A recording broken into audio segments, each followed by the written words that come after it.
باب حرق الحصیر لیصد به الدم، باب چٹائی کا جلانا تاکہ اس کے ذریعے خون روکا جا سکے، یعنی بوریا جلا کر خون بند کرنا۔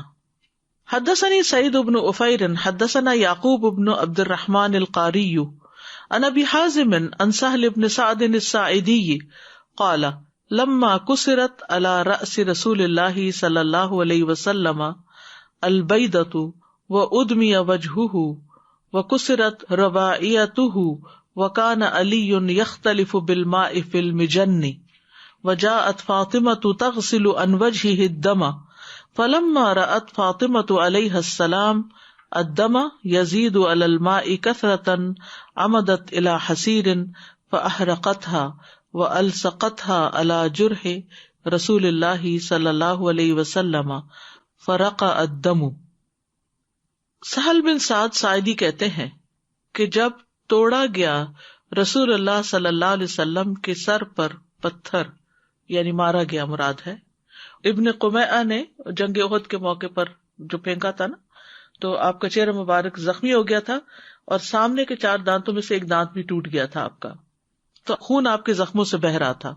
وہ ادمیہ کا لفظ دم سے ہے، یعنی خون نکلنے لگا، وجہہ آپ کے چہرے سے، وہ کسرت اور ٹوٹ گئی یا توڑ دی گئی، رباعیتہ آپ کے 4 دانتوں میں سے ایک دانت، وکان علی یختلف بالماء، اور علی رضی اللہ عنہ پانی لا رہے تھے، فی المجن ڈھال میں، یعنی اپنی ڈھال میں پانی بھر کے لا رہے۔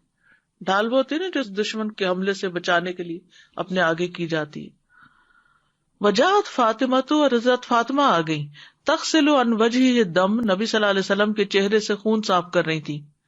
فلما رأت فاطمۃ علیہ السلام، پھر جب فاطمہ رضی اللہ تعالی عنہا نے دیکھا، الدم خون کو، یزید علی الماء جو پانی سے زیادہ ہو رہا تھا، کثرت کی وجہ سے، یعنی دھونے سے بھی وہ بہتا ہی چلا جا رہا تھا، عمدت الی حصیر، تو انہوں نے چٹائی کا ارادہ کیا، فاحرقتها، ایک چٹائی لی، اس کو جلایا، والصقتها، اور اس کو چمٹا دیا، رکھ دیا، علی جرح رسول اللہ صلی اللہ علیہ وسلم، رسول اللہ صلی اللہ علیہ وسلم کے زخم پر، فرق الدم، تو خون رک گیا، یعنی وہ جو چٹائی کی راکھ تھی وہ لگا دی گئی۔ تو عربوں میں کھجور کے پتوں سے چٹائی بنائی جاتی تھی، آج کل بھی بناتے مسلے اور چٹائیاں، بیک ہوم آپ نے دیکھا ہوگا کہ بہت سارے لوگ ابھی تک ان پہ نماز وغیرہ پڑھتے ہیں، بچھانے کے کام بھی آتی ہیں، یعنی کارپیٹس جہاں نہیں ہوتے لوگ نیچے فلور سیٹنگ کے لیے بھی چٹائیاں بناتے ہیں، اور وہ زیادہ آرگینک اور نیچرل ہوتی ہیں بجائے سنتھیٹک چیزوں کے۔ تو بہرحال راکھ جو ہے وہ کھجور کے پتوں کی ہو یا پٹسن کے بوریے کی ہو یا سوتی کپڑے کی، تو ان سب کے اندر یہ خاصیت ہے کہ وہ خون بند کر دیتی ہے۔ تو اصل میں خون کی رگیں بند کرنا مقصود تھی، اور جب وہ راکھ اوپر چپکائی گئی تو اس کی وجہ سے خون رک گیا، اور یہ اس جگہ کو بھی خشک کر دیتی ہے جہاں سے خون بہ رہا ہوتا ہے۔ امام ترمذی نے ایک باب باندھا ہے، باب التداوی بالرماد، راکھ سے علاج کرنا۔ یہاں پر ہم دیکھتے ہیں کہ حضرت فاطمہ نبی صلی اللہ علیہ وسلم کا چہرہ مبارک دھو رہی تھی، منہ دھو رہی تھی، خون دھو رہی تھی، لیکن خون رک ہی نہیں رہا تھا۔ تو اس سے یہ پتہ چلتا ہے کہ گہرے زخم کو اگر پانی سے دھویا جائے تو فائدے کی بجائے نقصان بھی ہو سکتا ہے۔ تھوڑا بہت خون ہو تو دھونے سے ختم ہو جاتا ہے، لیکن زیادہ گہرا زخم ہو تو دھونے سے ختم نہیں ہوتا، تو اس صورت میں دوا کا استعمال بہتر ہے۔ اب یہاں پر ایک سوال یہ پیدا ہوتا ہے کہ کون سی بات افضل ہے، راکھ سے علاج کرنا یا کوئی جدید دوائی استعمال کرنا؟ جدید طور کی دوائی استعمال کرنے میں بھی حرج نہیں ہے، یعنی اس زمانے میں تو راکھ ہی اویلیبل تھی، لیکن آج کے دور میں اگر زیادہ بہتر کوئی علاج موجود ہے تو اس علاج کو اختیار کرنا بھی عین دینداری ہے۔ یعنی ہم یہ نہیں کہیں گے کہ نہیں، چونکہ آپ صلی اللہ علیہ وسلم کا علاج راکھ سے کیا گیا تھا تو ہم بھی وہی کریں گے، کیونکہ آپ نے یہ عبادتاً نہیں کیا تھا، عادتاً کیا تھا۔ یاد رہے گی یہ بات؟ تو جو چیزیں عبادتاً کی جائیں گی وہ تو کنٹینیو کریں گی، اور جو عادتاً یعنی کسی خاص کلچر میں ہوتی ہیں، خاص علاقوں کے خاص کھانے ہوتے ہیں یا علاج کے طریقے ہوتے ہیں، تو وہ اگر نہ بھی اختیار کیے جائیں تو کوئی حرج نہیں. ہاں جن پر آپ نے تاکید کی ہے جیسے کستندی ہے، جیسے شہد ہے، یا اور جو چیزیں آپ نے ریکمینڈ کی ہیں، تو ان کو آج بھی زیادہ بہتر سمجھنا جو ہے وہ درست ہے، کیونکہ ان پر آپ کے اقوال موجود ہیں، یعنی آپ نے ان کو ریکمینڈ کیا ہے. ٹھیک، راکھ کو آپ نے ریکمینڈ نہیں کیا، بس ٹھیک ہے لوگ لگاتے تھے. آج بھی آپ دیکھیں کہ بعض اوقات گھر میں دوا نہیں ہوتی اور خون ہے کہ چلتا ہی چلا جا رہا ہے، تو یہ تو ہو سکتا ہے کہ گھر میں کوئی سوتی کپڑا اسے فٹافٹ جلا کے اس کی راکھ رکھ دی جائے جب تک ڈاکٹر آئے یا ڈاکٹر کے پاس لے جایا جائے. اس حدیث سے یہ بات بھی پتہ چلتی ہے کہ رسول اللہ صلی اللہ علیہ وسلم انسانوں کی طرح ایک انسان ہے، اور آپ پر وہ بہت سی چیزیں گزری جو عام انسانوں پہ گزری، یا آپ ان بہت سی چیزوں کا ایکسپیرئنس کرتے تھے جو عام انسان کرتے ہیں، جیسے نیند آنا، بھوک لگنا، کھانا پینا، زخم لگنا، دوا کرنا، درد ہونا، گرمی اور سردی کا احساس ہونا، رنج و غم کا احساس ہونا، سینے کا تنگ ہونا، سینے کی گھٹن ہونا، جیسے وَلَقَدْ نَعْلَمُ أَنَّكَ يَضِيقُ صَدْرُكَ بِمَا يَقُولُونَ، ہمیں پتا ہے کہ لوگوں کی باتوں سے آپ کا دل تنگ ہوتا ہے. دس از ویری ہیومن. تو اگر ہمارے میں سے کسی کا ہو جائے تو کوئی تقویٰ کے خلاف نہیں ہے، ٹھیک ہے نا. یعنی بہت دفعہ اگر کسی کو کوئی ڈپریشن کا عارضہ ہو یا بیماری ہو تو لوگ اس کو اس لیے ظاہر نہیں کرتے کہ ہم تو قرآن پڑھتے ہیں اور قرآن پڑھنے والوں کو تو یہ تکلیف ہو ہی نہیں سکتی. اس طرح لوگ کہیں گے کہ تمہارا تو ایمان ہی نہیں ہے جو تم ڈپریشن میں آ گئی ہو. نہیں، انسان جو ہوتے ہیں ان کے اوپر غم بھی آ جاتے ہیں، دکھ بھی آ جاتے ہیں. بعض اوقات اس کی وجہ لوگوں کے رویے ہوتے ہیں، بعض اوقات کوئی غم اور صدمہ ہو سکتا ہے، کسی چیز کی فکر ہو سکتی ہے، اور بعض اوقات کوئی فزیکل ریزن بھی ہوتی ہے، یعنی ہارمونز کا امبیلنس یا کچھ کیمیکل امبیلنس جسم کے اندر ہوتا ہے جس کی وجہ سے ایسی بیماریاں پیدا ہو جاتی ہیں. اور اس میں سے one of the reason is spiritual reason, کہ جب اسپرچلی انسان بہت ویک ہوتا ہے تو ایسی بیماریاں ہوتی ہیں.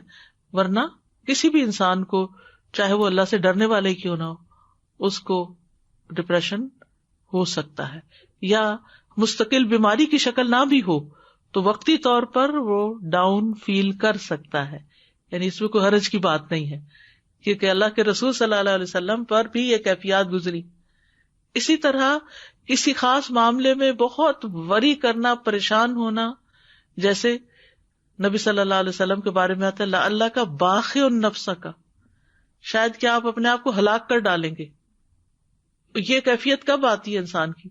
جب انسان کسی ایک مسئلے کے بارے میں بار بار سوچے چلے جاتا ہے، ان لوگوں کا بنے گا کیا. جیسے مائیں اپنے بچوں کے غم میں، کسی بچے کی کسی بھی تکلیف پر بعض اوقات اپنے آپ کو جیسے ہلاک کر ڈالیں گی، اس درجے تک تکلیف محسوس کرتی، تو کوئی حرج نہیں. یعنی یہ نہیں کہ ان کو چھوڑ دیا جائے، ان کا علاج نہ کیا جائے، ان کی مدد نہ کی جائے، لیکن اس کیفیت سے گزرنا کوئی بری بات نہیں ہے. یعنی ٹیبوز ہے نا کہ یہ تو ہونا ہی نہیں چاہیے. نیک انسان اگر بیمار ہو جائے تو اس پر بھی لوگ سوچتے ہیں کہ یہ نیک ہے بھی کہ نہیں، کیونکہ اگر یہ نیک ہوتا تو بیمار نہ ہوتا، اگر یہ اللہ والا ہوتا تو اس پر ڈپریشن نہ ہوتا، اس کو کوئی تکلیف نہ آتی. تو ایسا نہیں ہے، ایسا ہو سکتا ہے. اسی طرح آپ دیکھیں کہ حضرت ایوب علیہ السلام جو ہیں، ان پہ تکلیف آئی تو انہوں نے کیا کہا؟ انی مسنی الضر، مجھے تکلیف پہنچی ہے، مجھے بیماری آئی ہے. یعنی پیغمبر بھی بیمار ہو سکتے ہیں، اور ان پر صرف بیماری نہیں، کئی چیزیں آ گئی تھی، بیک وقت آزمائشیں آ گئی تھی. تو کسی پر بھی کوئی آزمائش آ سکتی ہے، اس سے ججمنٹل نہ ہو، اس کے بارے میں برا نہ سوچے کہ اس نے کوئی گناہ ہی کیا ہوگا، یہ غلط کاری ہے اس لیے اس کے ساتھ یہ ہو رہا ہے، بلکہ ہمدردی کریں. حضرت یعقوب علیہ السلام، ان کی کیا کیفیت تھی؟ غم کے مارے وَابْيَضَّتْ عَيْنَاهُ مِنَ الْحُزْنِ، ان کی آئی سائٹ چلی گئی غم کے مارے. اتنا غم، ایک پیغمبر اور پھر غم ہو سکتا ہے. تو اس کا یہ مطلب نہیں کہ انسان پھر اس کے بعد پڑ جائے یا کسی کام کے کرنے کے قابل نہ رہے. نہیں، غم اپنی جگہ، لیکن انسان جب اللہ کی عبادت سے، اللہ کے ذکر سے مدد لیتا ہے تو دلوں کا اطمینان بھی نصیب ہوتا ہے. لیکن اس کے ساتھ ساتھ کوئی آزمائشیں زندگی میں بعض اوقات انسان کی ایسی بھی آ جاتی ہیں کہ جن سے فوری طور پر جان چھڑانا بڑا مشکل ہو جاتا ہے. پھر اسی لیے وہ کہتے تھے انما اشکو بثی وحزنی الی اللہ، میں اپنے غم اور دکھ کی فریاد اللہ سے کرتا ہوں. قد سمع اللہ قول التی تجادلک فی زوجہا وتشتکی الی اللہ واللہ یسمع تحاورکما. تو زندگی میں ہمیشہ حالات ایک جیسے نہیں رہتے، کبھی دل تنگ ہوتا ہے، کبھی انسان کا موڈ آف ہوتا ہے، کبھی وہ لو فیل کرتا ہے. تو اس میں اپنے آپ کو پرکھنا ضرور چاہیے کہ میری نمازیں تو ٹھیک ہے، میرا قرآن ٹھیک جا رہا ہے، میں اچھے لوگوں کی کمپنی میں بیٹھ رہی ہوں. کیونکہ آپ نے دیکھا ہوگا کہ بعض اوقات آپ غم سے بھرے ہوئے ہوتے ہیں اور کسی اچھے انسان کے پاس تھوڑی دیر بھی بیٹھ جائے تو یوں لگتا ہے کہ جیسے کوئی غم ہی نہ ہو، ساری تکلیف ہی دور ہو جاتی. آہستہ آہستہ آپ کا دل کھلنے لگتا ہے. یعنی بعض لوگ اتنے ماشاءاللہ امپاورڈ ہوتے ہیں اللہ کی طرف سے کہ ان سے ملاقات، ان سے بات، ان کی کمپنی انسان کو ایک خاص طرح کی انرجی دیتی ہے. اور پھر قرآن کو مجلس میں بیٹھ کے پڑھنے سے ایک خاص قسم کی انرجی ملتی ہے اور سارے غم اور دکھ ہلکے ہو جاتے ہیں. اوور آل کہنے کا مقصد یہ تھا کہ انبیاء جو ہیں اور نبی صلی اللہ علیہ وسلم جو ہیں وہ بھی عام انسانوں کی طرح مختلف تکلیفوں کا ایکسپیرئنس کرتے ہیں، اور کوئی بھی انسان کر سکتا ہے. دنیا جو ہے وہ راحت کی جگہ نہیں ہے، یہ آزمائشوں کی جگہ، یہ ہم سب کو یاد رکھنا چاہیے. اور کسی بھی تکلیف کے آنے پر یہ نہیں سوچنا چاہیے کہ یہ کیوں آ گئی، کیونکہ یہ تو آنی ہی آنی، ایک کے بعد ایک امتحان آتے ہی رہتے ہیں. دنیا میں انسان آتا ہے تو سب سے پہلے ہنستا ہے کہ روتا ہے؟ روتا ہے. لیکن ایک مومن جب فوت ہوتا ہے تو اگر اس کا انجام اچھا ہوتا ہے تو وہ خوش ہو جاتا ہے. یا ایتھا النفس المطمئنہ کی پکار سن کر وہ خوش ہو جاتا ہے. تو یہ نفس مطمئنہ جو ہے اس کے لیے اسٹرگل تو کرنی چاہیے، لیکن اگر کوئی کمی بیشی ہو جائے تو اس میں انسان اللہ کی رحمت سے مایوس نہ ہو، کیونکہ پھر انسان اپنے آپ کو کھانے لگتا ہے. میں تو بہت گناہگار، میرے تو قرآن پڑھنے کا کوئی فائدہ نہیں، میرا تو یہ کرنے کا کوئی فائدہ نہیں. آپ نے دیکھا ہوگا بہت ساری آپ کی بیماریاں قرآن پڑھنے سے کیور بھی ہوتی ہیں، قرآن شفا ہے. لیکن بعض بیماریاں جلدی ٹھیک ہو جاتی ہیں اور بعض کو وقت لگتا ہے، تو وہ وقت بھی دینا چاہیے انسان کو. اسی طرح نبی صلی اللہ علیہ وسلم کبھی بھول بھی جاتے تھے. جیسے آپ پر کچھ عرصہ ایک ایسی کیفیت آئی کہ جس سے آپ کسی اہلیہ کے پاس جاتے تھے اور آپ کو یاد نہیں ہوتا تھا کہ آپ گئے کہ نہیں. اور یہ کیفیات بھی انسانوں کے اوپر گزرتی رہتی ہیں. کبھی نماز میں بھی آپ 4 رکعت کی نماز پڑھنے کی بجائے 2 پر بھی آپ نے سلام پھیرا. ہر وقت نہیں ہوتا لیکن کبھی کبھار ایسا ہو جاتا ہے. تو آپ صلی اللہ علیہ وسلم نے فرمایا کہ میں بھی تمہاری طرح ایک انسان ہوں، جس طرح تم بھول جاتے ہو میں بھی بھول کا شکار ہو جاتا ہوں، اس لیے جب میں بھول جاؤں تو مجھے یاد دلا دیا کرو. ٹھیک ہے.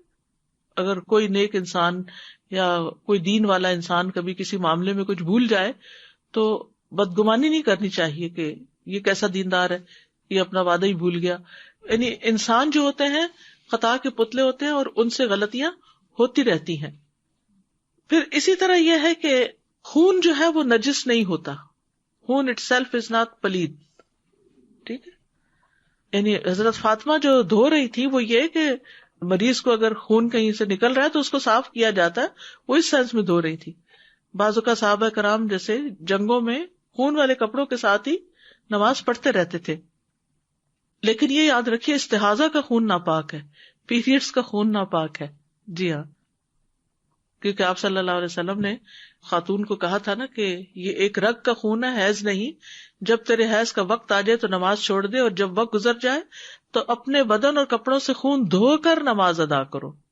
ٹھیک ہے. پیڈ بدل کے نماز ادا کرنی چاہیے. پھر اسی طرح یہ ہے کہ طہارت کا خیال رکھنا زیادہ بہتر ہے.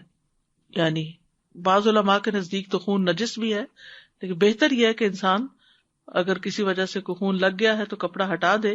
لیکن بعض اوقات ممکن نہیں بھی ہوتا تو اس میں اسی کپڑے میں نماز پڑھی جا سکتی ہے. بعض اوقات دانت سے خون نکلا یا جسم میں کہیں کٹ لگا، کہیں مچھر کاٹ گیا یا کچھ